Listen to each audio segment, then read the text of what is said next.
அந்த சந்தையா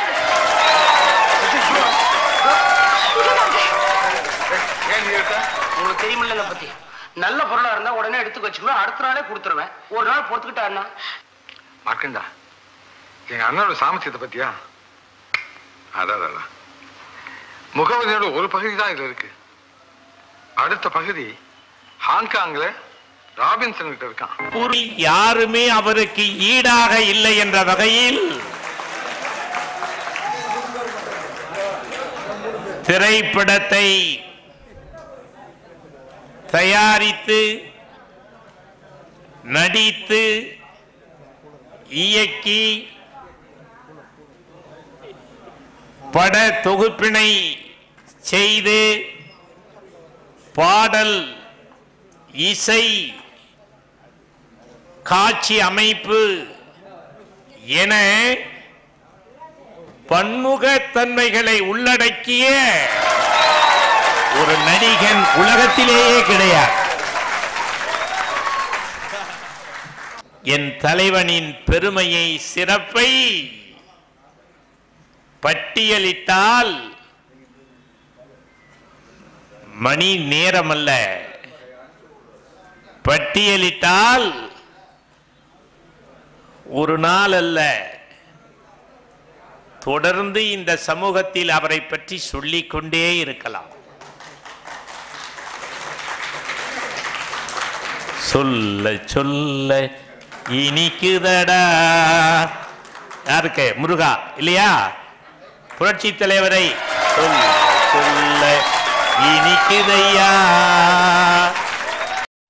Chennai Tamil trending viewers அனைவருக்கும் வணக்கம். நான் உங்க ராஜு பேசுறேன். சென்னை கெத்து சேனல் வியூவர்ஸ் அனைவருக்கும் வணக்கம். நான் உங்க ராஜு பேசுறேன். அதான் பாத்தீங்கன்னா புரட்சி தலைவரின் 108வது பிறந்தநாள் விழாவும் பிளஸ் வந்து சென்னை தமிழ் ட்ரெண்டிங் சென்னை கெத்து விருது வழங்கும் விழாவும் எல்லாம் இணைச்சி முப்பெரும் விழா அப்படின்னு சொல்லி நம்ம அனௌன்ஸ்மெண்ட் பண்ணிட்டு இருந்தோம் இல்லையா? அந்த விழா வந்து மும்பீரமாக அதோடைய வேலைகள் வந்து நடந்துட்டு இருக்கு. இந்த வேலைகள் நடந்துட்டு இருக்கிறதுனால இப்போ இது கொஞ்சம் பிரம்மாண்டமாக பண்ண ஒரு பிளான் வச்சிருக்கோம். அதுக்கு உண்டான வேலைகளும் போயிட்டு இருக்கு. ப்ளஸ் இந்த விழா வந்து நீங்கள் எல்லாருமே வந்து எந்த ஊரில் எந்த மாவட்டத்தில் இருந்தாலும் இந்த விழாவுக்கு வந்து நீங்கள் கலந்துக்கலாம், சந்தோஷமாக என்ஜாய் பண்ணலாம். புரட்சி தலைவர் புகழை வந்து எல்லாம் சேர்ந்து பரப்பலான்னு வச்சிங்க. இந்த விழாவுக்கு வந்து நிறைய செலவுகள் ஏற்பாடுகள் வந்து நடந்துட்டுருக்கு. அதில் செலவுகள் நிறைய இருக்கிறதுனால நிறைய பேருக்கு வந்து நம்ம சேனல் மூலிமா வந்து ஹெல்ப் கேட்டுருந்தேன். நிறைய பேர் கொஞ்சம் ஹெல்ப் பண்ணுங்கன்னு. சில பேர் ஃபோன் பண்ணாங்க. ஃபோன் பண்ணி சார் நான் ஹெல்ப் பண்ணுறேன் சார்னாங்க. நான் நம்பினேன் உண்மையாக வந்து ஹெல்ப் பண்ணுவாங்க. ஏன்னா புரட்சி தலைவர் பக்தர் வந்து பொய் சொல்ல மாட்டாங்க, எல்லாருமே வந்து உண்மையாக நேர்மையாக இருப்பாங்க அப்படின்னு நினச்சி தான் நானும் வந்து நம்பினேன். ஒரு சந்தோஷமாக இருந்தது மனசில். சரி உதவி பண்ணுறேன்னு சொல்கிறாங்களே கண்டிப்பாக பண்ணுவாங்க அப்படின்ட்டு ஒரு நம்பிக்கையில் இருந்தேன். ஆனால் அப்புறம் பார்த்தீங்கன்னா ஃபோன் பண்ணாலும் ஃபோன் எடுக்கிறதில்ல, யாரும் எனக்கு ரிப்ளைவும் பண்ணுறதில்ல, அதோட சைலண்ட் ஆகிட்டாங்க எல்லாம். அந்த நேரத்தில் வந்து அந்த வேகத்தில் வந்து ஆர்வக்கோளாறில் பேசுகிறாங்க, அவ்வளோதான் அப்புறம்ன்றது நான் புரிஞ்சுக்கிட்டேன். ஆனால் அப்படியும் சில நல்ல உள்ளங்கள் வந்து சொன்ன மாதிரி வந்து நான் ஹெல்ப் பண்ணுறேன் அப்படின்னு சொல்லிட்டு நம்ம இது நம்பர் இருக்குல்ல, ஜிபே நம்பரு, இந்த நம்பரில் வந்து நமக்கு வந்து சென்ட் பண்ணுறாங்க. அவங்க இது வரைக்கும் சென்ட் பண்ணவங்களுக்கு வந்து நான் ரொம்ப சந்தோஷமாக, இது வரைக்கும் சென்ட் பண்ணுறவங்க நிறைய பேர் சென்ட் பண்ணியிருக்காங்க, அப்படியெல்லாம் தப்பு கணக்கு பண்ணுறாதீங்க. எனக்கு தெரிஞ்சு மிஞ்சி போனால் நான் ஒரு 3 பேர் 4 பேர் தான் பண்ணியிருப்பாங்க. 100 கால் வருது ஒரு நாளைக்கு, ஆனால் 3 பேர் 4 பேர் தான் பண்ணுறாங்கன்னா அந்த 4 பேர் கூட பாருங்கள் எந்த அளவுக்கு உண்மையாக புரட்சி தலைவர் மேலே அன்பு வச்சுருப்பாங்க, பாசம் வச்சுருப்பாங்க பாருங்கள். எனக்கு ஒரு நிகழ்வு ஒன்று நடந்தது, அதை சொல்லணும்னு ஆசைப்பட்றேன். திருவண்ணாமலையிலேருந்து ஒரு அம்மா ஃபோன் பண்ணாங்க. ஃபோன் பண்ணி பா மாதிரி வந்து தலைவர் விழா வச்சுருக்கீங்களாப்பா? ஆமாம்மா அப்படின்னு. இது வந்து என்னால் விழாவுக்கு வர முடியல, ஆனால் என்னால் முடிஞ்சது நான் வந்து உங்களுக்கு ஒரு 500 ரூபா அனுப்புகிறேன்ப்பா, அனுப்பலாமான்னு கேட்டாங்க. நீங்கள் அனுப்பலாம் கூட பரவாயில்ல, நீங்கள் சொன்னீங்களே நீங்கள் வந்து கலந்துங்க அப்படின்னு சொன்னேன். ஆனால் என்னால் கலந்துக்க முடியாதுப்பா, நான் வந்து 2 காலம் இல்லை ஹேண்டிகேப் அப்படின்னாங்க.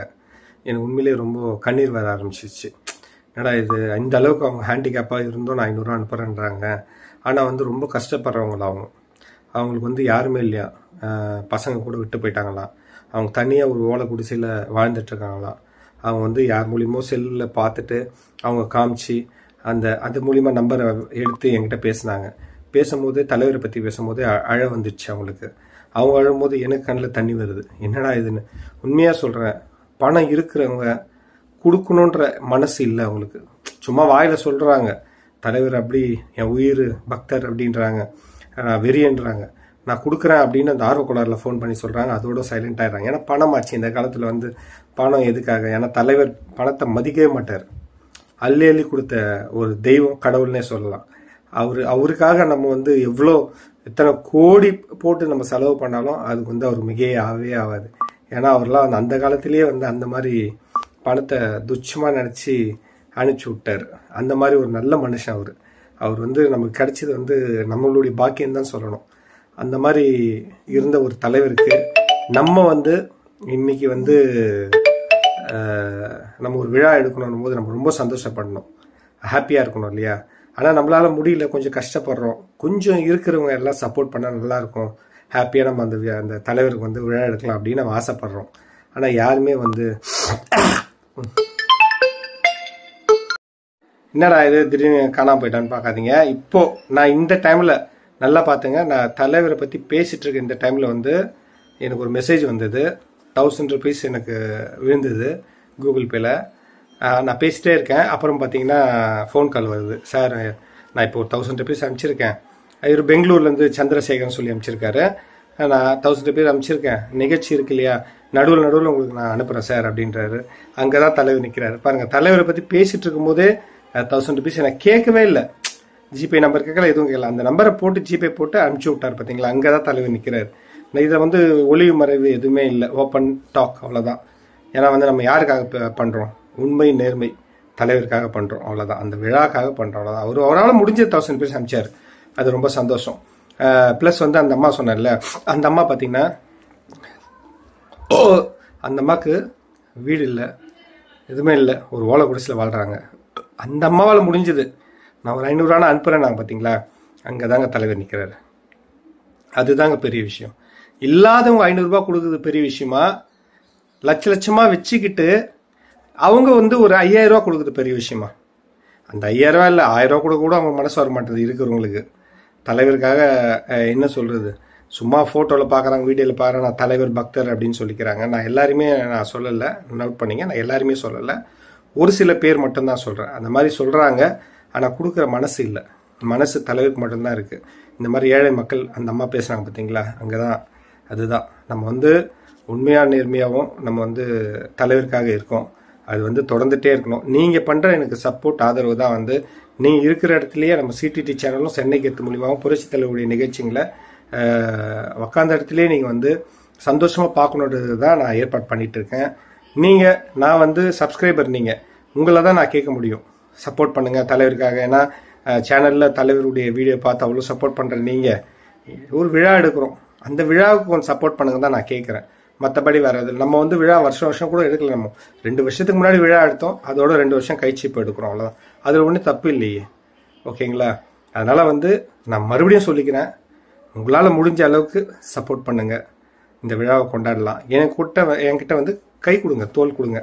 ஏன்னா ஒரு கை தட்டினா ஓசை வராது, எல்லா கையும் தட்டினா தான் ஓசை வரும்.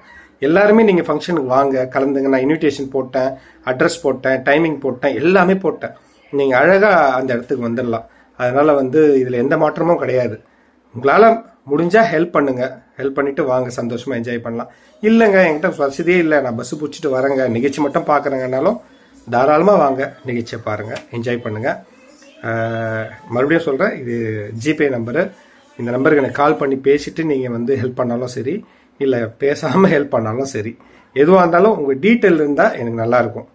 எனக்கு வந்து அங்கே உங்கள் பேர், எந்த மாவட்டம், ஊருன்னு சொன்னீங்கன்னா எனக்கு என்ட்ரி பண்ணுறதுக்கு ஈஸியாக இருக்கும். மறுபடியும் சொல்கிறேன், தயவு செஞ்சு முடிஞ்சால் ஹெல்ப் பண்ணுங்கள். மறுபடியும் அடுத்த வீடியோவில் சந்திப்போம். நன்றி, வணக்கம். ஏன்டா நிறுத்திட்டீங்க? நல்லா இருந்துச்சு பாட்டு.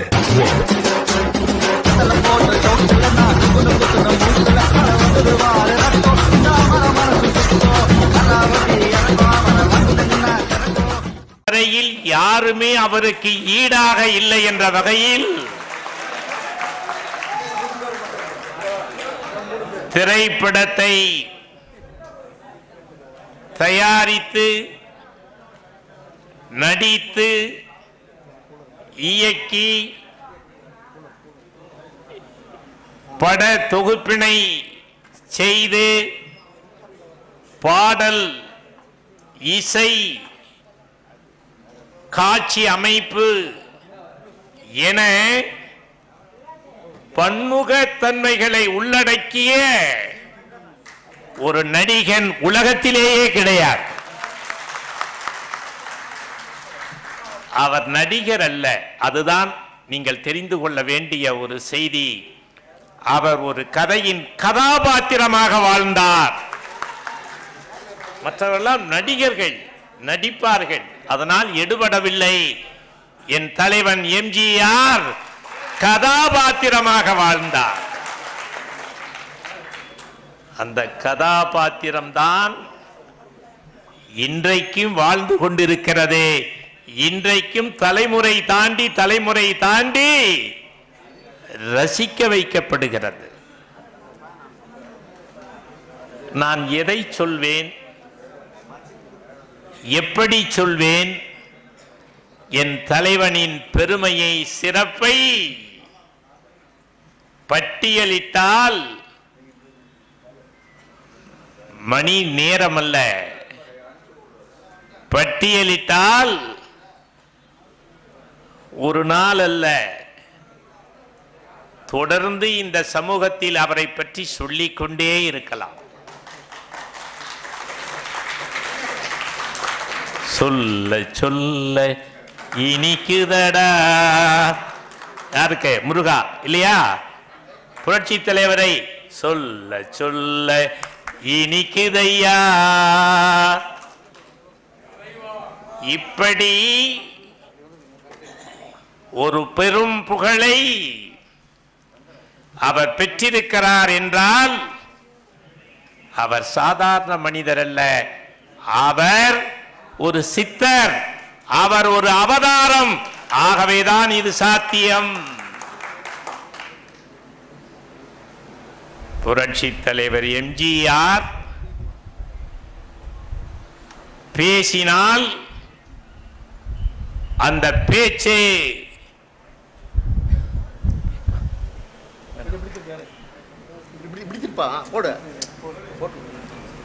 அந்த பேச்சு மக்களுக்கானது. அவருடைய பேச்சின் கருத்து மக்களுக்கானது. அவர் எதை சொன்னாலும் எதை பேசினாலும் மற்றவர்களுக்கானது, மக்களுக்கானது என்று தன்னுடைய வாழ்க்கையை இந்த சமூகத்திற்காக அர்ப்பணித்த அவதார புருஷர் அவர். உலகம் சுற்றும் வாலிபன் திரைப்படம் வருமா? சவால் விட்டார்கள். அதை சரித்திரமாக்கி காண்பித்தார் புரட்சி தலைவர் எம்ஜிஆர். அதைத்தான் நான் தொடக்கத்திலேயே சொன்னேன். 2 சாதனைகள். இந்த திரைப்படத்திற்கு ஒரு மகத்துவம் உண்டு. இந்த திரைப்படம் வெளிவந்த பொழுதுதான் திண்டுக்கல் தேர்தல் வந்தது. இந்த தருணத்தில் நான் ஒருவருக்கு நன்றி சொல்ல வேண்டும் என்றால் யாருக்கு?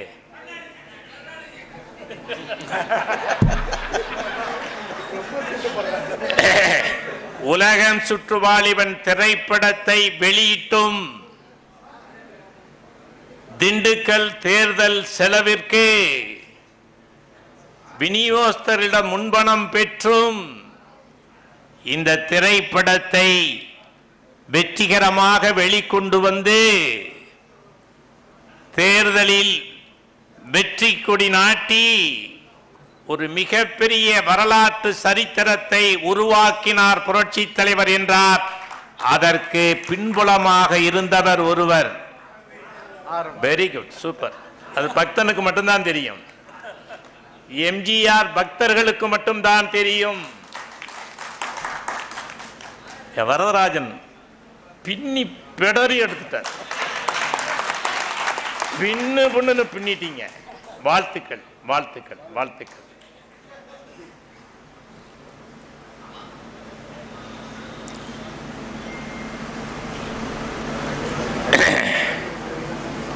அந்த திண்டுக்கல் நாடாளுமன்ற தேர்தல் வந்த பொழுது புரட்சி தலைவரிடம் பணம் இல்லை. எப்படி ஆளும் கட்சியை எதிர்கொள்வது என்ற அச்சம். உங்களுக்கெல்லாம் இதில் எத்தனை பேர் அதிலே களப்பணி ஆற்றினீர்கள் என்று எனக்கு தெரியாது. களப்பணியாற்றியவர்களுக்கெல்லாம் என்னுடைய வாழ்த்துக்கள், பாராட்டுக்கள். ஏன் தெரியுமா? அத்தனை பேரும் சொந்த செலவில் போய் களப்பணியாற்றினோம். அதுதான் சிறப்பு.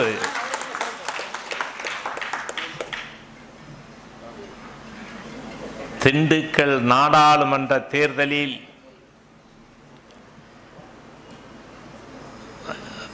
நாங்கள் எல்லாம் கார்னர் லாட்ஜ்னு ஒரு லாட்ஜ், இன்னைக்கு கூட அது இருக்கா இல்லையான்னு எனக்கு தெரியல, அந்த கார்னர் லாட்ஜில் தங்கி இருக்கிற பொழுதுதான் திமுகவினர் வன்முறை கட்டவிழ்த்து விடப்பட்டு அடித்து நொறுக்கப்பட்டது. அந்த திண்டுக்கல் நாடாளுமன்ற தேர்தலில் ஒரே ஒரு ஹைலைட்டை மட்டும் சொல்லிடுறேன். வாக்குப்பதிவு அன்றைக்கு எங்கு பார்த்தாலும் திமுக கொடி கட்டின வாகனம் தான் வருதே தவிர அண்ணா திமுக கொடி கட்டின வாகனமே எங்கும் இல்லை. ஏன்னா பணம் இல்லை. ஆனால் இந்த மக்கள் எவ்வளவு புத்திசாலிகள் தெரியுமா? எல்லா பெண்களும் திமுக லாரியில ஏறி வர்றாங்க. நாங்க பயந்து போயிட்டோம், என்னடா அது அப்படின்னு சொல்லிட்டு. அந்த பெண்கள் வாக்குச்சாவடிக்கு அருகாமையில் இறங்கி போய் வரிசையாக நிற்கிறார்கள். நாங்கள் அதிசயித்து போனோம். என்ன செய்தார்கள் தெரியுமா? மடியில் இருந்த இரட்டை இலையை தூக்கி தலையில குத்துனாங்க. ஆஹா, ஒரு சாவடி அல்ல, கிட்டத்தட்ட நாங்கள் ஒரு 15-20 வாக்குச்சாவடி அங்கே பார்க்கின்ற பொழுது அந்த பெண்கள் எல்லாம் அந்த இரட்டை இலையை தலையிலே குத்தி வரிசையிலே நின்றார்கள். எங்களுக்கு அளவிட முடியாத மகிழ்ச்சி, மனநிறைவு. இன்றைக்கும் நினைந்து நினைந்து என் தலைவன் எப்படிப்பட்ட மக்கள் சக்தியினுடைய அடையாளமாக வாழ்ந்தார் என்று நினைக்கின்ற பொழுது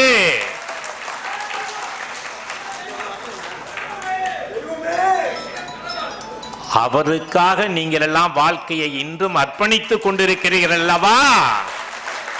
உங்களுடைய காலை தொட்டு வணங்குகிறேன். உங்கள் காலை தொட்டு வணங்குகிறேன்.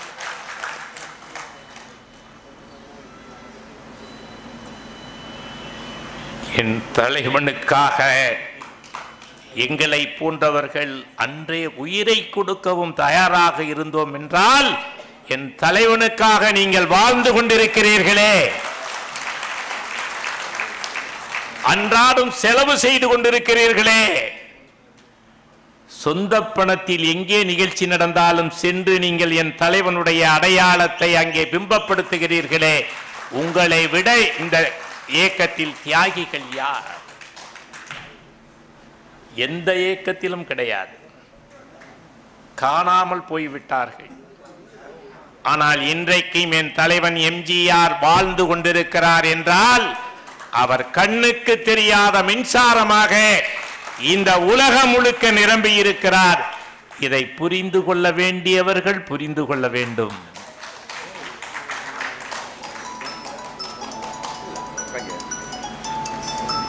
என்ன நடந்தது திண்டுக்கல்லில்? உலகம் சுற்றுவாலிபன் வெள்ளி விழா ஓடியது என்றால் திண்டுக்கல் நாடாளுமன்ற தேர்தலில் வரலாறு காணாத வகையில் இன்னும் 2000 வாக்குகள் குறைந்திருந்தால் திமுக ஜாமீன் தொகையை இழந்திருக்கும். அப்படி ஒரு வெற்றி. கையில் காசில்லை, நெஞ்சில் மாசில்லை, என் மக்கள் நலனுக்காக மக்களால் உருவாக்கப்பட்ட மாபெரும் இயக்கம் அனைத்திந்திய அண்ணா திராவிட முன்னேற்ற கழகம் என்று என் தலைவன் மக்கள் மத்தியிலே மடிப்பிச்சை கேட்டார். வாரி வாரி கொடுத்த வள்ளல் எம்ஜிஆர் வாக்கு என்ற மடிப்பிச்சை கேட்கிறாரே என்று மக்கள் வாரி வழங்கினார்கள். திண்டுக்கல் மக்கள் ஒரு வகையில் வள்ளல்கள். புரட்சி தலைவர் எம்ஜிஆர் வள்ளல் என்று சொன்னார். திண்டுக்கல் தொகுதி மக்கள் வள்ளல்களாக வாழ்ந்தார்கள், காண்பித்தார்கள். ஆக வரலாற்றில் பதிவு செய்கின்ற பொழுது உலகம் சுற்று வாலிபன் திரைப்படத்தை சொல்லுகின்ற பொழுது 50 ஆண்டுகளை நிறைவு செய்திருக்கின்ற அண்ணா திமுகவிற்கு இந்த இரண்டும் வரலாற்று சான்றுகள். திரைப்படமும் சரி, திண்டுக்கல் தேர்தலும் சரி. அதற்கு பிறகுதானே புரட்சி தலைவர் மறைகின்ற வரை தொடர் வெற்றியை பெற்றார். தமிழ்நாட்டு மக்கள் நிரூபித்தார்கள். மக்கள் சக்தியின் அடையாளம் புரட்சி தலைவர் எம்ஜிஆர் என்பதை தொடர்ந்து அடையாளப்படுத்தினார்கள்.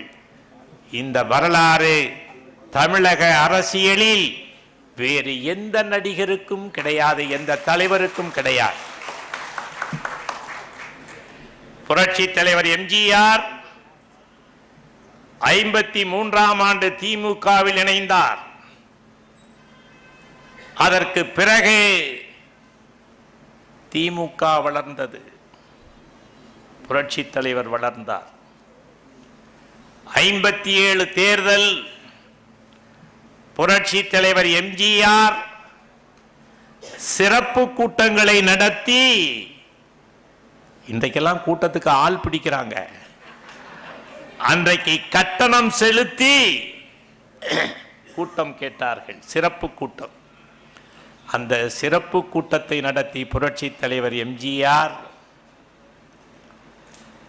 நிதி சேகரித்து தந்தார். பிரச்சாரத்திற்கு சென்றார். அவர்தான் நட்சத்திர பேச்சாளர், பிரச்சாரகர். அப்படி சென்று 15 சட்டமன்ற தொகுதிகளிலே வென்றார். அதற்கு பிறகுதான் மாபெரும் திரைப்படம், நம்முடைய வரதராஜன் சொன்னார் அல்லவா, நாடோடி மன்னன். அந்த நாடோடி மன்னன் திரைப்படம்தான் தலைநகர் சென்னையை திருப்பு முனையாக அமைத்து வைத்தது. என்ன தெரியுமா? முதலாக மேயர் தேர்தலில் திமுக வெற்றி பெற்றது என்றால் அதற்கு நாடோடி மன்னன் திரைப்படம் தான் காரணம் என்பதை நான் சொல்லலங்க. நான் சொல்லல. யார் சொன்னது? பேரறிஞர் அண்ணா. நாடோடி மன்னன் திரைப்படம் திரையிட்டு வெள்ளி விழா கண்டதற்கு பிறகுதான் சென்னை மாநகர் தலைநகரில் குடிசைகளில் எல்லாம் இருவர்ண கொடி பறந்தது. எப்படி? எதனால்? எம்ஜிஆர் பிக்சர்ஸ் என்ற அந்த லோகோ வருகின்ற பொழுது ஒரு ஆணும் பெண்ணும் கையிலே பிடித்திருக்கின்ற கொடி இருவர்ண கொடி, திமுக கொடி. அதனால் தான் பட்டி தொட்டி எங்கும் எம்ஜிஆர் கொடி, எம்ஜிஆர் கொடி என்று அறிமுகம் செய்யப்பட்டதே தவிர அது திமுக கொடி என்று சொல்லப்படவில்லை. அதற்கு பிறகு 15 இடங்களில் வெற்றி பெற்ற திமுக 62இல் எத்தனை இடம்? 50 இடங்களில் வெற்றி பெற்றது. 50 இடங்களில் வெற்றி பெற்றது என்று சொன்னால் ஒரு வலிமையான எதிர்க்கட்சியாக இருந்தது. 50 இடம் சொன்னது யாரு?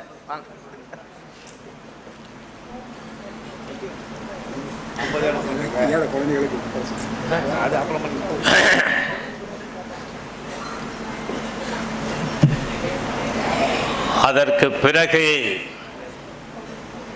67 தேர்தல். அந்த 67 தேர்தலில் ஒரு வலிமையான கூட்டணி 7 கட்சிகள் கூட்டணி அமைந்தாலும் வலிமையுள்ள காங்கிரஸை வீழ்த்த முடியாது என்று ஆருடம் சொன்ன நேரத்தில் புரட்சி தலைவர் எம்ஜிஆர் சுடப்பட்டார். அவர் சுடப்பட்ட நேரத்தில் தமிழகமே பொங்கி கண்ணீர் வடித்தது. பிழைப்பாரா மாட்டாரா பிரார்த்தனைகள் தொடர்ந்து நடந்தது. அவருடைய குண்டடிபட்ட கட்டுப்போட்ட சுவரொட்டி தான் பட்டி தொட்டி எங்கும் ஒட்டப்பட்டது. வேறு பிரச்சாரமே நடக்கல. தலைவர் சுடப்பட்டதற்கு பிறகு வேறு எந்த பிரச்சாரமும் இல்லை. அந்த சுவரொட்டிகள் தான் தெருவுக்கு தெரு, வீட்டுக்கு வீடு கொடுக்கப்பட்டது. முடிவு, அண்ணா வெற்றி பெற்றார். வெற்றி பெற்றவுடன் அண்ணாவிற்கு மாலை அணிவிக்க செல்லுகிறார்கள். அண்ணா சொல்லுகிறார், எனக்கு ஏனப்பா மாலை போடுகிறீர்கள்? இந்த வெற்றிக்கு காரணமான என் தம்பி மருத்துவமனையில் இருக்கிறார், அவருக்கு சென்று மாலை அணிவிங்கள் என்று பேரறிஞர் அண்ணா அவர்கள் 67ஆம் ஆண்டு வெற்றியை புரட்சி தலைவருக்கு காணிக்கையாக்கினார். அண்ணா மறைவிற்கு பிறகு கலைஞர் முதல்வரானார் புரட்சி தலைவரின் ஆசியோடு. 71ஆம் ஆண்டு தேர்தல் வரலாற்றில் இதுவரையில் யாரும் அப்படி ஒரு வெற்றியை பெறவில்லை. 184 இடங்களில் திமுக வெற்றி பெற்றது புரட்சி தலைவர் பிரச்சாரத்தால். 71இல் 2.5 லட்சம் வாக்குகள் வித்தியாசத்தில் வெற்றி பெற்ற ராஜாங்கம் திண்டுக்கல் தேர்தலில் 2000 ஓட்டு குறைந்தால் ஜாமீன் தொகை பறிபோகின்ற அளவிற்கு திமுக படுதோல்வியை சந்தித்தது என்றால் புரட்சி தலைவர் இல்லாத திமுக என்ன நிலைக்கு ஆனது, புரட்சி தலைவர் இருந்த திமுக எப்படிப்பட்ட வெற்றியை பெற்றது என்பதற்கு உங்கள் மத்தியிலே ஒப்பீடுக்காக இதை நான் சொல்லுகிறேன். ஆக படிப்படியாக படிப்படியாக படிப்படியாக இன்று வரை புரட்சி தலைவர் அரசியல் களத்தில் இறங்கிய நாளிலிருந்து இன்று வரை தமிழகத்தின் தனி பெரும் தலைவன் புரட்சி தலைவர் எம்ஜிஆர் மட்டுமே என்பதை நீங்கள் புரிந்து கொள்ள வேண்டும். தலைமுறை தாண்டி தலைமுறை தாண்டி ஒரு குடும்பத்திலேயும் அவர் வாழ்ந்து கொண்டிருக்கிறார். அவருடைய திரை பாடல்கள், அவருடைய திரைப்பட வசனங்கள், காட்சி அமைப்புகள் அனைத்தும் மக்களுக்கானது, மக்களுக்கானது. என்ன சொன்னார்? உலகத்திலே இருக்கின்ற சிந்தனையாளர்கள், அறிஞர் பெருமக்கள், புலவர்கள், பொது உடைமை சிந்தனையாளர்கள், உலகம் நிரம்பி இருக்கின்ற அத்தனை பெருமக்களும் சொன்ன கருத்துக்களை திரைப்படத்திலே காட்சிப்படுத்தினார். பாடல் வரிகளை எளிமையாக்கினார். மனிதனாக வாழ்ந்திட வேண்டும் வேண்டும் மனதில் வையடா தம்பி, மனதில் வையடா, வளர்ந்து வரும் உலகத்துக்கே நீ.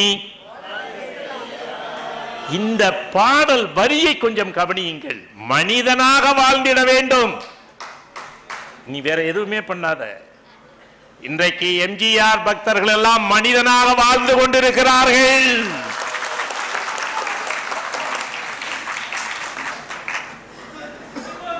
ஒரு மனிதன் தான் சக மனிதனை மதிப்பான்.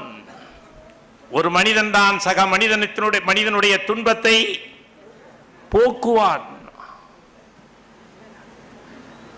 சைதை துரைசாமி யார் என்றால் புரட்சி தலைவர் பாதையில் பயணிக்கின்ற ஒரு மனிதன், தொண்டன். என் தலைவன் பாதையில் சக மனிதனுக்காக வாழ்ந்து கொண்டிருக்கிறேன். என்ன பரமசிவம்?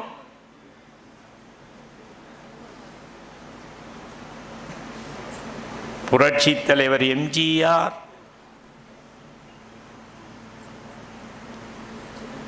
அவர் வாழ்ந்த வாழ்க்கை அவருடைய திரைப்படங்கள், அவருடைய வாழ்வியல் பண்புகள் எல்லாமே சக மனிதனுக்காக, இந்த சமூகத்திற்காக, சமூக மாற்றத்திற்காக தலைமுறை தாண்டி அவர் வாழ்ந்து கொண்டிருப்பார் என்றால் என்ன காரணம்? அவர் கல்லோவியமாக தன்னுடைய கருத்துக்களை பதிய வைத்திருக்கிறார் திரையுலகில். ஆகவேதான் இன்றைக்கு இளைஞர்கள் அவரை பின்பற்றிக் கொண்டிருக்கிறார்கள்.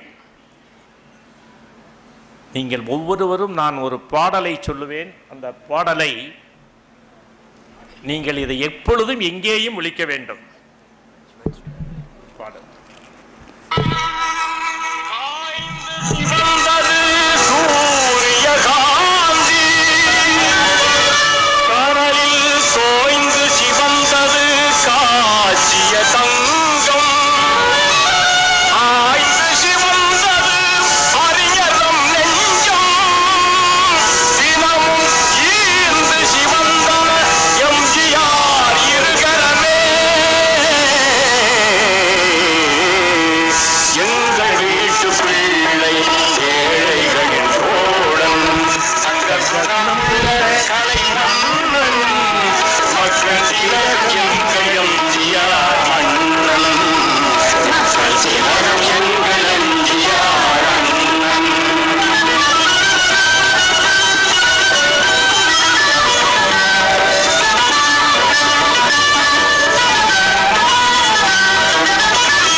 இந்த பாட்டை ஒரு பக்தனும் ரிங்டோனா வைங்க. எங்க நிகழ்ச்சி நடந்தாலும் இந்த பாட்டை திரும்ப திரும்ப போடுங்க. அதாவது இந்த பாடல் நம் தலைவனுக்கு பொருந்தியதை போல் வேறு யாருக்கும் எந்த பாடலும் பொருந்தவில்லை. அந்த உணர்ச்சி, உற்சாகம், உணர்வு, அந்த அன்பு அதெல்லாம் செய்வீங்களா? எல்லாருக்கும் இருக்கா இல்லையா? இல்லைன்னா எல்லாரும் கேட்டு வாங்கிக்கோங்க. எல்லாருக்கும் கேட்டு அனுப்பிடுங்க. எல்லாருக்கும் எல்லாருடைய எண்ணுக்கு அனுப்பிடுங்க. எல்லாரும்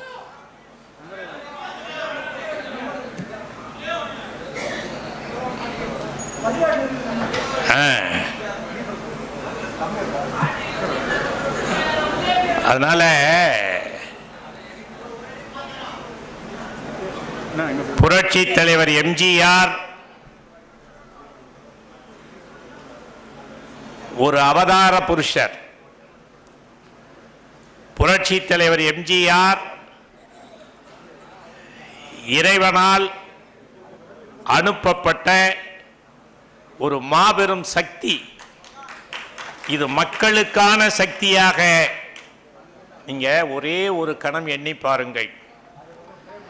1958ஆம் ஆண்டு புரட்சி தலைவர் எம்ஜிஆர் 3 லட்சம் ரூபாய் அறக்கட்டளை அமைத்து அதிலே டெபாசிட் செய்கிறார். எவ்வளவு? 3 லட்சம் ரூபாய். எப்பொழுது? அப்ப ஒரு சவரன் நகை எவ்வளவு தெரியுமா? ஒரு சவரன் தங்கம் அதை விட குறைவு. 58 எல்லாம் மிக குறைவு. நான் எண்ணி பார்க்கிறேன், என் தலைவனுடைய எண்ணம் எதுக்கு அதை செலவு பண்றாரு? கல்வி, சுகாதாரம். கல்விக்கும் சுகாதாரத்திற்கு இவன் தலைவன் உழைத்து சம்பாதித்த பணத்தை சொத்துக்கள் வாங்கி குவிக்கவில்லை. ஏழை எளிய மக்கள் பயன்பெறுவதற்கு அறக்கட்டளையை உருவாக்கினார் என்று சொன்னால் இவர் சாதாரண மனிதரா? இதைத்தான் நான் திரும்ப திரும்ப சொல்லிக் கொண்டிருக்கிறேன். அவர் ஒரு அவதார புருஷர் என்பதற்கு அடிப்படை காரணம் அவருடைய பண்புகள். சக மனிதனுக்காக வாழ்ந்தார், சக மனிதனுக்காக வாழ்ந்தார், சக மனிதனுக்காக உழைத்தார். தான் உழைத்து சம்பாதித்த பணத்தை இந்த சமூகத்திற்காகவே செலவிட்டார். வாழ்ந்தவர் கோடி, மக்களின் மனதில் கேள்வியை கேட்டு அந்த கேள்விக்கு விடையாக இன்றைக்கு வாழ்ந்து கொண்டிருக்கிறார். என் தலைவனை நான் எதையெல்லாம் சொல்றது? நாம் சொன்னா நம்முடைய இங்க மேடையில் இருக்கிற அத்தனை பேரும் நீங்களும் கேட்டுக்கிட்டே இருப்பீங்க. ஆனா அடுத்தவங்க எல்லாம் பேசணும் இல்லையா? எல்லோருக்கும் வாய்ப்பு கொடுப்பது தானே சிறப்பு.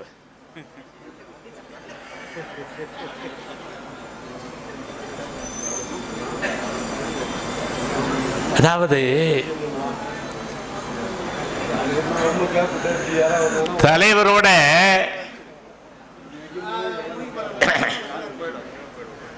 எனக்கு கிடைத்த ஒரு பெரிய பாக்கியம் என்ன தெரியுமா? கிட்டத்தட்ட அந்த டிசம்பர் 72 இருந்து திண்டுக்கல் தேர்தல் வரையிலும் கூடவே இருக்கிற ஒரு வாய்ப்பு எனக்கு கிடைச்சது.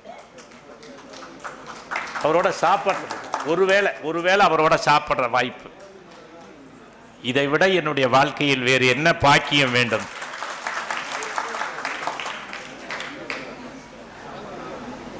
அவருடைய பூரண ஆசியை பெற்ற காரணத்தினாலே தான் நான் இன்று வரையிலும் மகிழ்ச்சியோடு மனநிறைவோடு நான் வாழ்ந்து கொண்டிருக்க முடிகிறது என்றால் என் தலைவன் சாப்பிடுகின்ற பொழுது வஞ்சகமே வைக்க மாட்டார். அவர் சாப்பிடுகின்ற பொழுது அதை சொன்னீங்களா வரதராஜன் சார்? தான் என்ன உணவு அருந்துகிறாரோ அதுதான் எல்லோரும் அருந்த வேண்டும். அதுதான் அவரிடத்தில் இருந்த மிகப்பெரிய மனித நேயம். ஓட்டுநரிலிருந்து உதவியாளர்கள் அனைத்து பெருமக்களும் தலைவருக்கு எத்தனை பதார்த்தங்கள் சமைக்கப்படுகிறதோ அத்தனையும் அவர்கள் சாப்பிட வேண்டும். இது மாதிரி சிந்தனை உள்ள தலைமை எங்கேயாவது கேள்விப்பட்டிருக்கீங்களா? முதல்ல கேள்விப்பட்டிருக்கீங்களா? அதனாலதான் அவர் இன்னைக்கும் வாழ்ந்துகிட்டு இருக்கார். புரியுதா? ஆக புரட்சி தலைவர் எம்ஜிஆர் அவருடைய பண்புகளை பற்றி, அவருடைய பண்புகளின் தொகுப்புகளை பற்றி, அவர் ஒவ்வொருவருக்கும் செய்த இந்த மனவை பொன்மாணிக்க நூலை படிச்சீங்கன்னா அதுல தெரியும் தலைவர் என்னெல்லாம் பண்ணியிருக்காருன்னு. அதை வாங்கி படிச்சிருக்கீங்களா? படிக்கலைன்னா வாங்கி படிங்க தயவு செய்து. அதில் நிறைய சொல்லியிருக்கார். தலைவருடைய பண்புகளை நீங்கள் தெரிந்து கொள்ள வேண்டும் என்றால் இந்த மனவை பொன்மாணிக்க நூலை, தலைவரை பற்றி எழுதிய நூலை வாங்கி படிங்க. எத்தகைய பண்புகள்! முகம் தெரியாத மனிதனை தேவைப்படுவோரின் தேவையறிந்து தேடி போய் உதவி செய்தல் என்ற மனிதநேய பண்பினை நொடிப்பொழுதும் விதைத்துக் கொண்டிருந்தவர் புரட்சி தலைவர் எம்ஜிஆர். பாரி ஓரி காரி என கடையேழு வள்ளல்களை பற்றி நாம் காவியத்தில் படித்திருக்கிறோம். சமகாலத்தில் மக்கள் அனைவரும் ஒரு மாமனிதனை, கடையேழு வள்ளல்கள் எல்லாம் யார்? அவங்க எல்லாம் மன்னர்கள். அதனால ஊர் பணத்தை அள்ளி கொடுக்கலாம். ஆனா என் தலைவன் உழைச்சி சம்பாதித்த பணத்தை கொடுத்த வள்ளல்.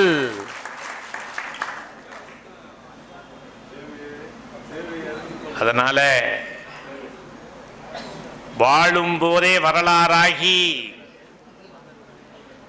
அந்த வரலாறு இன்னும் நீண்டு கொண்டு தலைமுறை தாண்டி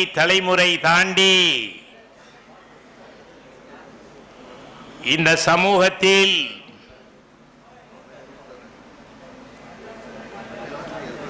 ஒரு மனிதன், வாங்க மனவை மேல வாங்க, மேல வாங்க. இவருதான் மனவை பொன்மாணிக்கம். தலைவரை பற்றி மிக சிறப்பாக எழுதியிருக்காரு. அந்த நூல்களை வாங்கி படிங்க தயவு செய்து.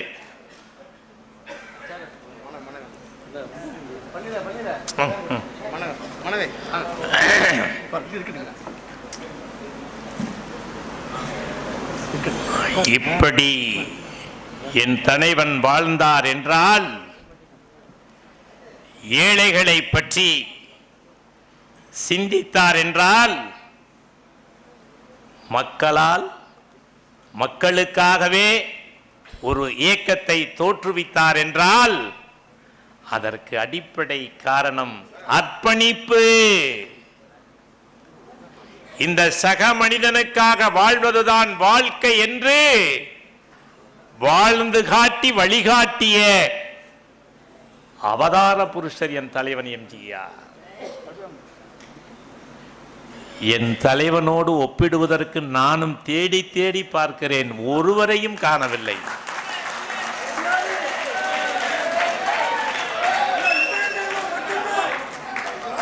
என் தலைவன் எம்ஜிஆர் குருவை மிஞ்சின சிஷியன். அவருடைய வாழ்க்கையில் குருவாக ஏற்றுக்கொண்டவர் என்எஸ்கே, கலைவாணர் என்எஸ்கே. அவருடைய கொடைவள்ளல் தன்மையை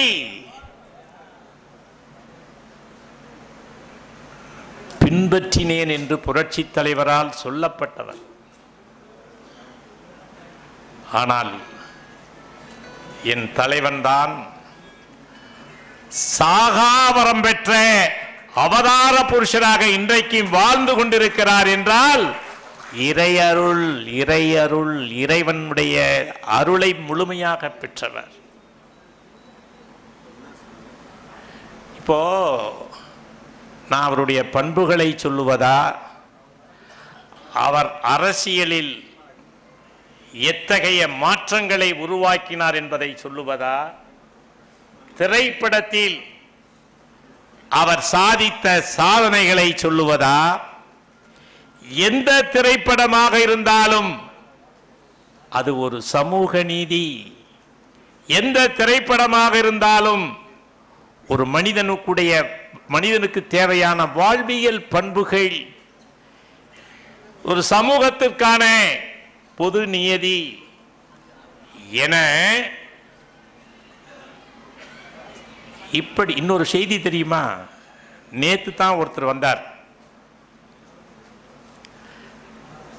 புரட்சி தலைவரின் பாடல்கள் நோயை குணப்படுத்துகின்ற ஆற்றல் பெற்றவை என்று அவர் ஆய்வு செய்து என்னிடத்தில் ஒரு ஆய்வறிக்கை கொடுத்திருக்கிறார்.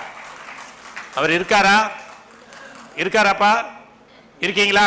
வாங்க, மேல வாங்க, வாங்க. புரட்சி தலைவரின் திரைப்பாடல்கள் நோயை குணப்படுத்துகின்ற ஆற்றலை பெற்றது என்று அவர் வரிசையாக பாடல்களை எல்லாம் சொல்லி ஆய்வு செய்திருக்கிறார். இப்படி ஒவ்வொரு மாமனிதர்களும் அவரை ஆய்வு செய்து புதிய புதிய செய்திகளை சொல்லிக் கொண்டிருக்கிறார்கள். வாங்க, வாழ்த்துக்கள். உங்க பேர் என்ன? வராகை கிரி அவர்கள். புரியுதா? இவர்தான். அவருடைய ஆய்வுகள் அப்புறம் அடுத்த நிகழ்வுகளில் எல்லாருக்கும் அனுப்பி வைக்கப்படும். ரொம்ப சிறப்பாக பண்ணீங்க. வாழ்த்துக்கள், வாழ்த்துக்கள். எப்பா தண்ணி வேண்டாம், எடுப்பா. இந்த தண்ணி போய் குடிக்கலாமா?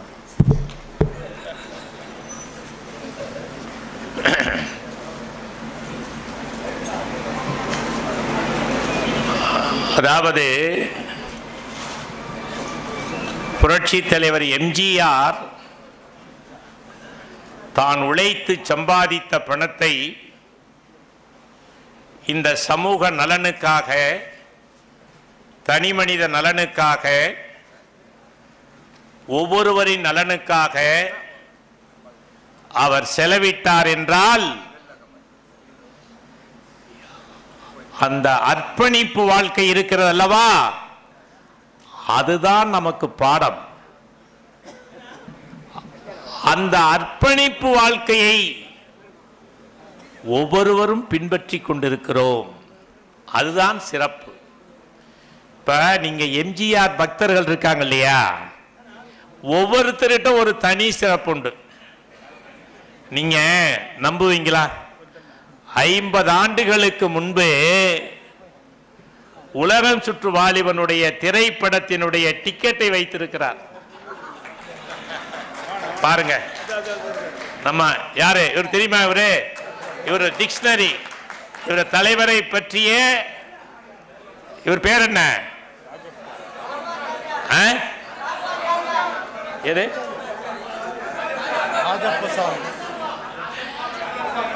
இல்லங்க, இவர் எம்ஜிஆர் டிக்ஷனரி ராஜப்பான்னு சொல்லுங்க. அதுதான். பாருங்களேன், இங்க இதெல்லாம் யோசிச்சு பாருங்களேன். இந்த டிக்கெட்டை பாதுகாத்து வச்சிருக்காருனா பொக்கிஷமா, இவர் எம்ஜிஆரை எப்படி நேசிக்கிறார் என்பதை புரிந்து கொள்ளுங்கள். இது யாராவது பாராட்டு சொல்லுவாங்கன்னு தெரிஞ்சா வந்தாரு.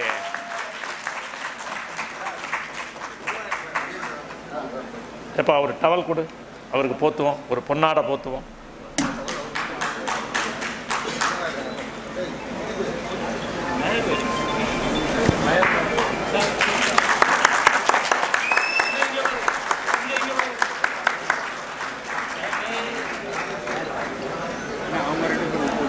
ஆமா, அவங்களுக்கு வாங்க.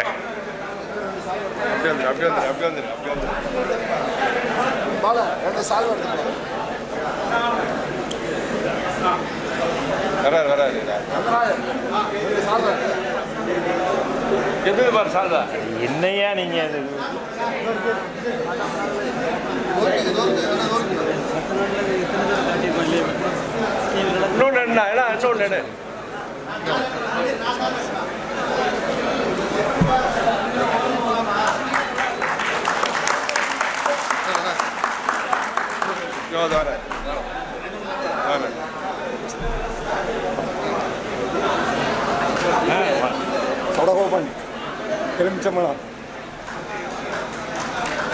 இல்ல இல்ல போட்டு போட்டாச்சு.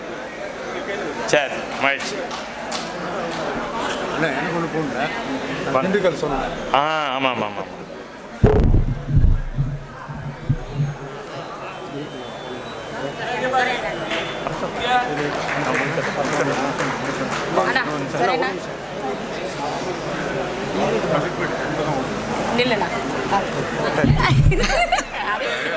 சரி, எடுங்க தம்பி. சரி. அதாவது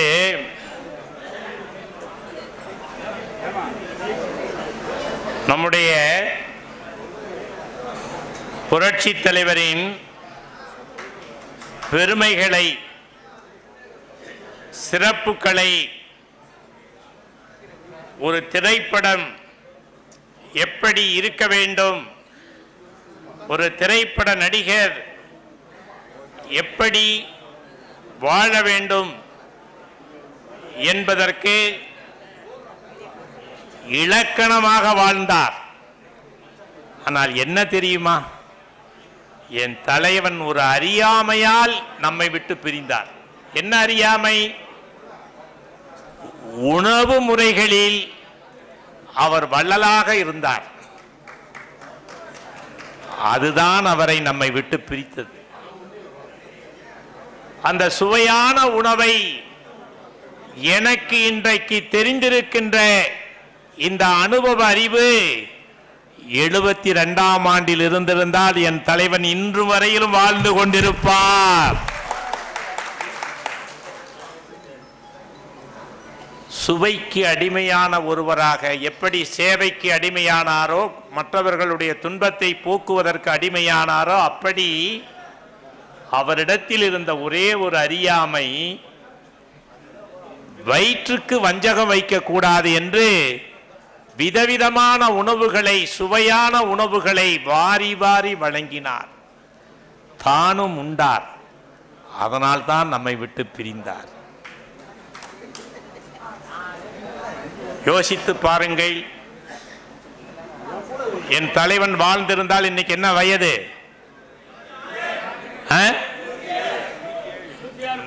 106 முடிந்து 107 இருக்கும்.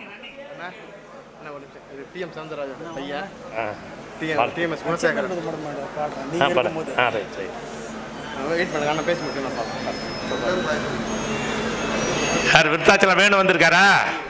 வாங்க வாங்க, அவருக்கு ஒரு சால்வை போடுங்க.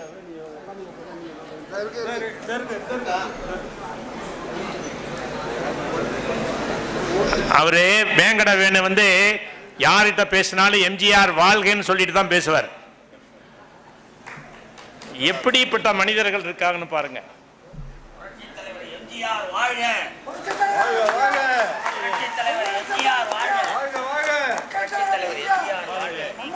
அப்படியே ஒவ்வொரு ரசிகனிடத்திலும், ஒவ்வொரு தொண்டர்களிடத்திலும் ஒவ்வொரு விதமான தலைவரை பற்றிய புரிதல், வாழ்வியல் பண்புகளை கடைபிடிப்பதை பார்க்கின்ற பொழுது அவருக்கு நிகர் அவர்தான்.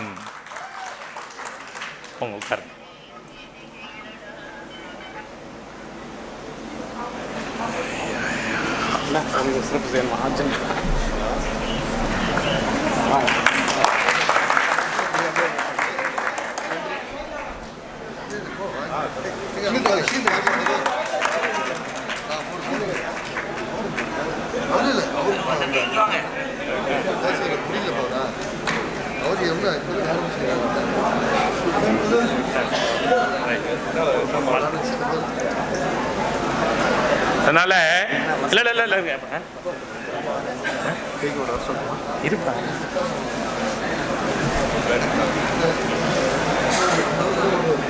பாருங்க. நல்லா எல்லாம் சரி, மகிழ்ச்சி, வாழ்த்துக்கள் மூர்த்தி. அதனால நான் இங்க இருக்கிற ஒவ்வொருத்தருக்கும் கைத்திரி ஆடை, பொன்னாடை போத்தணும்னு ஆசைப்படுறேன். ஆனால் இப்போ முடியல.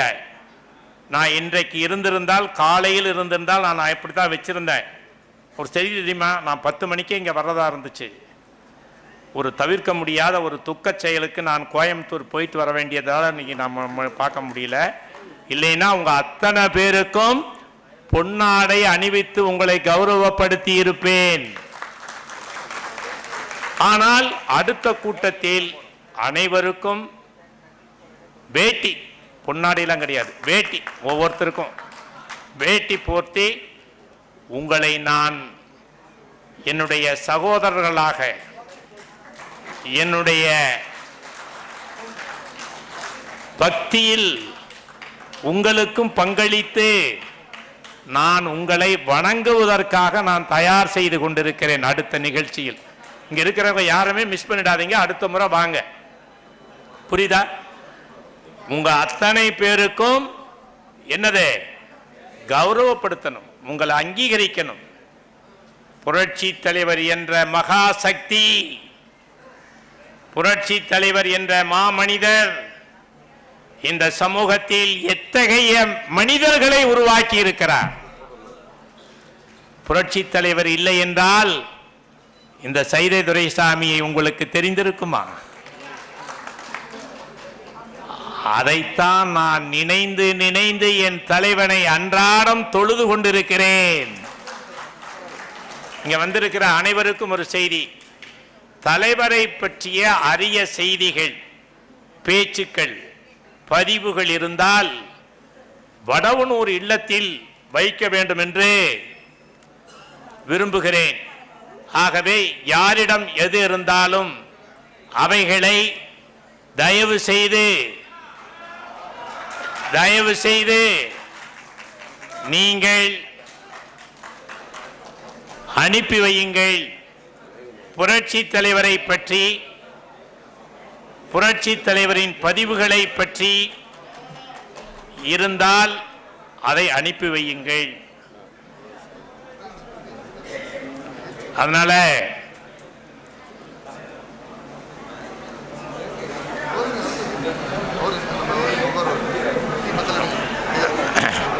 வாங்க, முன்னாள் அமைச்சர் ஜெயக்குமார் வருகிறார், வாங்க. அதனால புரட்சி தலைவர் எம்ஜிஆர் என்ற மாபெரும் சக்தி, புரட்சி தலைவர் எம்ஜிஆர் என்ற கண்ணுக்கு தெரியாத மின்சாரம் நம்முடைய பட்டி தொட்டி எங்கும் மக்கள் மத்தியில் பரவி இருக்கின்ற அந்த மாபெரும் தலைவனுடைய புகழினை தொடர்ந்து பாடுவோம். அவருடைய புகழை பரப்புவதுதான் நம்முடைய பணிகளிலே தலையாய பணி. புரட்சி தலைவரின் பெரும் புகழை பரப்பி, புரட்சி தலைவரின் பெரும் புகழை அடுத்த தலைமுறைக்கு கொண்டு சென்று, அடுத்த தலைமுறை தாண்டி புரட்சி தலைவரின் திரை பாடல்கள், திரைப்பட வசனங்கள், காட்சி அமைப்புகள், அவருடைய வள்ளல் தன்மை, இவைகளை எல்லாம் தலைமுறை தாண்டி கொண்டு செல்லுகின்ற பொழுது இந்த மண்ணில் கடைசி மனிதன் இருக்கும் வரை புரட்சி தலைவர் வாழ்ந்து கொண்டிருப்பார். ஆகவேதான் அவருடைய பெரும் புகழை பரப்புகின்ற வகையில் அவர் பெயரில் மனிதநேய இலவச கல்வி அறக்கட்டளையை நடத்தி இந்த மண்ணுக்கும் மக்களுக்குமான பணியினை நான் செய்து கொண்டிருக்கிறேன். ஆகவே புரட்சி தலைவரின் பெரும் புகழை பரப்புகின்ற வகையில் நம்முடைய எம்ஜிஆர் ஒருங்கிணைப்பு குழு இந்த நிகழ்ச்சியை ஏற்பாடு செய்த சிவபெருமாள், ரங்கராயல் உள்ளிட்ட, நான் எல்லாத்த பேரு சொன்னா நேரம் ஆயிடும், அனைவரையும் நான் அவர்களுடைய பாதம் தொட்டு என்னுடைய பாராட்டுதலை, வாழ்த்துதலை தெரிவித்துக் கொள்கிறேன். நான் ஏனென்றால் அர்ப்பணிப்போடு இரவு பகல் பாராது கடந்த 2 மாதங்களாக இரவு பகலாக இதை பற்றியே சிந்தித்து பணியாற்றி கொண்டிருக்கிறீர்கள் என்றால் இதைவிட வேறு ஒரு அர்ப்பணிப்பு பணியை பார்க்க முடியாது. ஆகவே அத்தனை பேரும், ஹயாத் உள்ளிட்ட, லோக உள்ளிட்ட எல்லாம், நான் யார் பேரை சொல்றது, ஏன்னா வருத்தப்படக்கூடாது நீங்கெல்லாம், புரியுதா? ஏன்னா அதாவது ஒருங்கிணைப்பு குழுவில் அனைத்து உறுப்பினர்களும், புரியுதா, அத்தனை பேரையும் நான் பாராட்டுகிறேன், அத்தனை பேரையும் வாழ்த்துகிறேன். அது வேண்டாம் வேண்டாம் வேண்டாம் வேண்டாம்.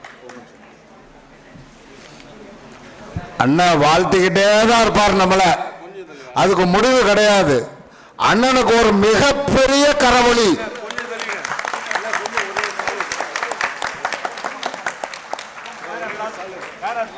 அண்ணன் அவர்களுக்கு செந்தகுமார் அவர்கள் சால்வை அணிவிக்கிறார்கள். வாடிபாலன் அவர்கள் சால்வை அணிவிக்கிறார்கள்.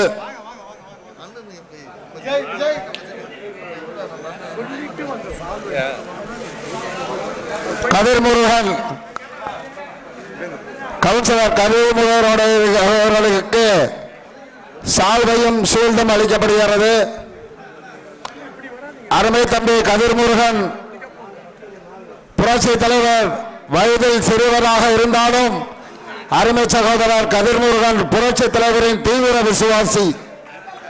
வாடிபாலன் அவர்கள் விருதுநகர் வாடிபாலன் அவர்கள் அருமை அண்ணனுக்கு சால்வை அணிவிக்கிறார்.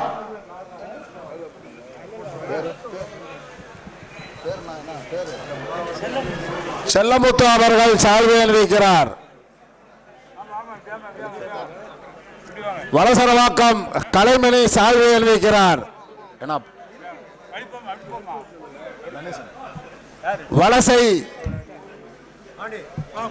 வலசை கணேசன் அவர்கள் சால்வை அணிவிக்கிறார்.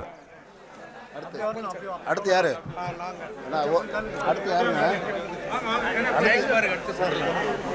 அவைத் தலைவர் லோகநாதன் சால்வை அணிவிக்கிறார்.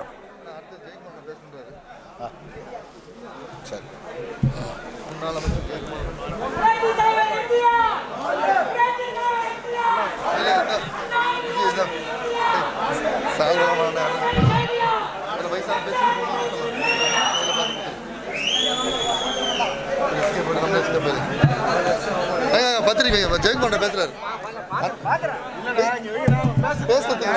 பேசுறதுக்கு வேணுண்ணா. அவர் எத்தனாரு பேர்? சொல்லுங்க அண்ணன் பேசுறேன். முன்னாள் அமைச்சரும் புரட்சி தலைவர் எம்ஜிஆரின் தீவிர தீவிர தீவிர பக்தர் மாவட்ட கழக செயலாளருமாக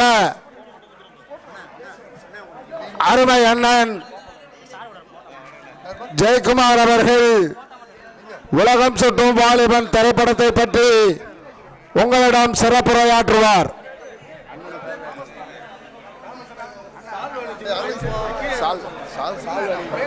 தயவு செய்து